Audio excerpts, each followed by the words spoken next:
La team, salut, j'espère que tu vas bien, c'est Jérém. Aujourd'hui, on va faire le point sur le portefeuille idéal. Ça fait un petit mois que j'ai pas fait d'épisode dessus.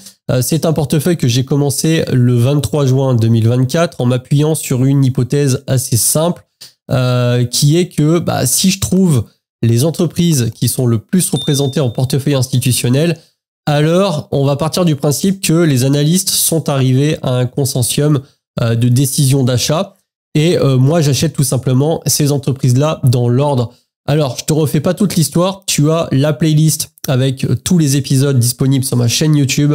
Voilà, ça s'appelle Portefeuille idéal et tu retrouveras tous les épisodes, notamment les premiers où je te détaille ça avec précision. Je fais ça sur Interactive Broker. Je te glisse un petit QR code si tu as envie d'aller jeter un œil au broker. Donc, pour moi, Interactive Broker, c'est quand même le meilleur broker pour un CTO. Et de loin, ça ne reste que mon avis personnel. Si tu as envie d'ouvrir un compte chez eux, eh bien, hésite pas.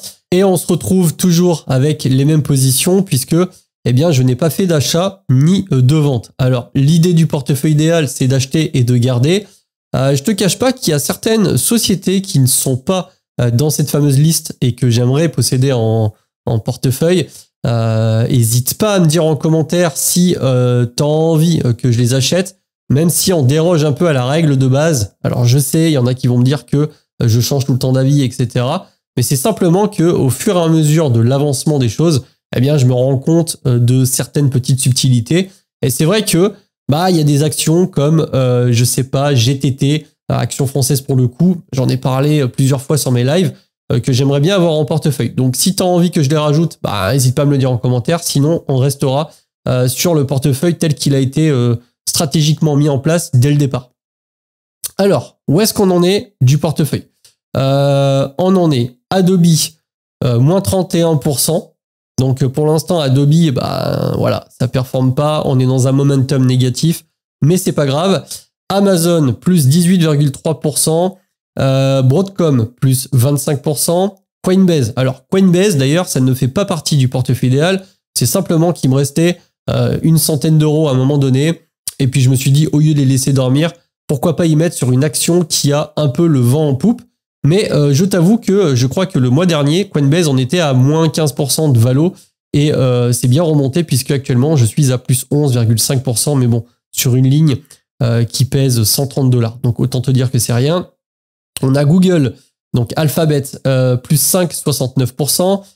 Meta, du coup c'est ma plus grosse ligne en termes de performance. Plus 36,7%, donc belle performance de Meta. Microsoft, plus 10,8%. Nvidia, plus 34,3%. Et Visa, plus 17,3%. À savoir que Visa et Mastercard ont subi une baisse de quasiment 10%. Je crois que c'était parce qu'il y a eu une peur sur la tokenisation sur certaines blockchains, etc. Et que, je sais pas, Visa et Mastercard ne pourraient potentiellement pas prendre le train en route.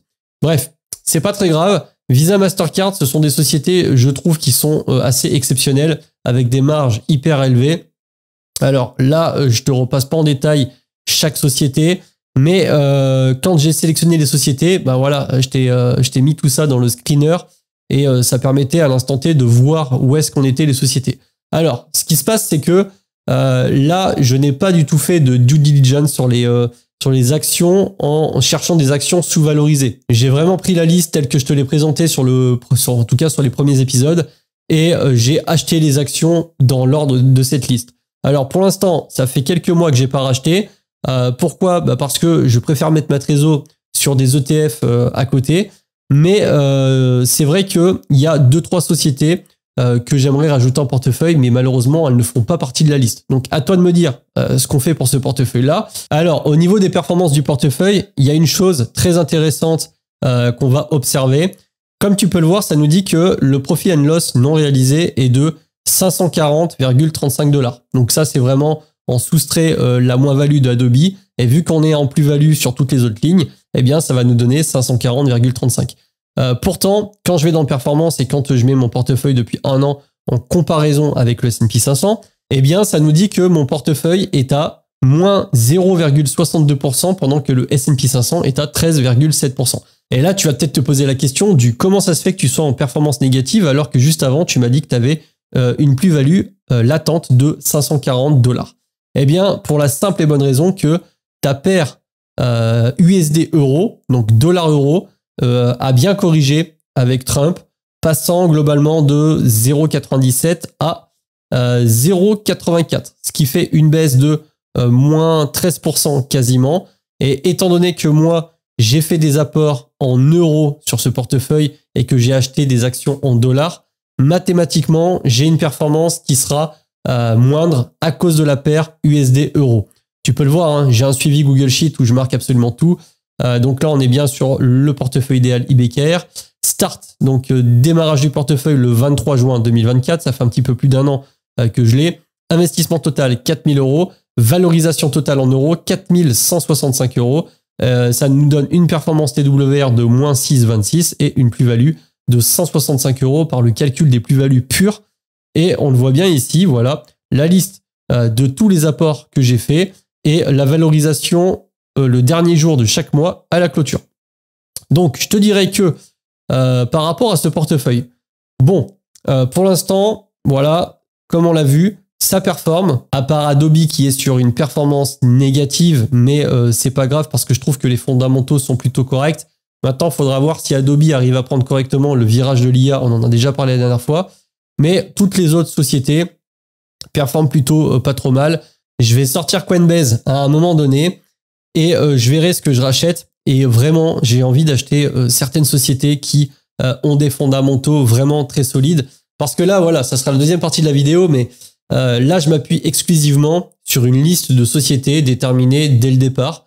Et je fais pas d'analyse pure telle que moi, je la pratiquerais si je devais me confectionner un portefeuille stock picking. Parce que si moi, de mon côté, je devais confectionner un portefeuille purement stock picking avec des actions suivant mes propres critères, je ne sélectionnerai certainement pas ces actions-là, ou alors il y en aurait peut-être une ou deux, je sais pas, Visa et peut-être Adobe, je sais pas.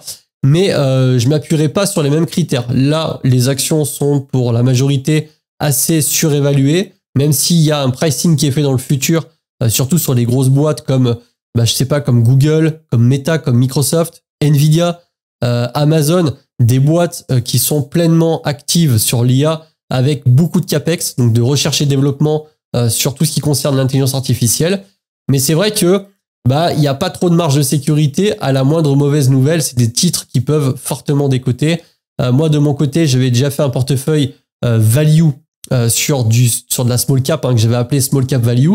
Le problème des small caps, c'est que je trouvais qu'il y avait des fois un manque de liquidité et malheureusement, le titre pouvait prendre beaucoup de temps avant que justement le marché s'aperçoive qu'il soit sous-coté. J'aurais aimé avoir certaines actions décotées avec une capitalisation assez grosse et sur les ratios et différents critères tels que moi, je les aurais paramétrés. Donc, si tu as envie que je fasse un mix de portefeuille, n'hésite pas à me le dire en commentaire. Pour l'instant, je te dirais que le portefeuille, malgré tout, se passe relativement bien.